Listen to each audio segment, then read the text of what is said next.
So I think the first thing immediately is identifying those areas that are in locations where we've had incidents of violence and making sure that we are leveraging every piece of technology possible. You're going to see us assessing these locations for the installation of cameras so we can have real-time monitoring. You're going to see me, and I am going to bang this drum loudly, but I am going to be leaning in on the Board of Education. JCPS has to have its own police department. There's no two ways about it. The students and the teachers deserve that. And the reality of it is we are dealing with a very difficult gang issue in this city. Many of our gang members go to these schools. They're bused, so they're in different gangs. They're in one gang in the neighborhood. They join a different gang at the schools.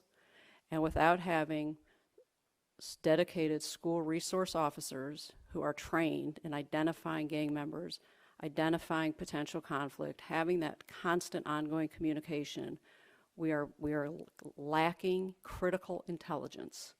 And there simply has to be the acknowledgement that this, if we don't want to be, to quote Chief James at the podium again, and amen, I don't want to be here again. Well, we can't sit here with our thumbs up our ass, do nothing different, and think we won't be back at this podium. So I can promise you I will be banging that drum loudly because we have to change the paradigm.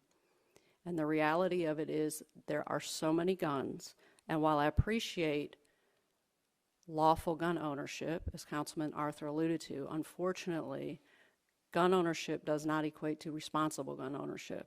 And I cannot tell you how many guns are stolen on a regular basis from individuals who do not secure their weapons, particularly in their vehicles. When they're stolen and they're easy access for kids break into the car, they get a gun. It's easy money, but it's also our problem. The gun that shot and killed this child today won't have been bought legally. Well, let's talk about that. Let's talk about that, and let's do something about that. So I'm not going to keep coming to the podium and talking stupid. We have to do some things differently. So yes, we will be doing there will be some noise being made because this is not okay. We locked up, we had 3 carjackings last week in a row. We locked up 4 juveniles this weekend. They all went to Eastern High School. I don't think this child today had anything to do with that.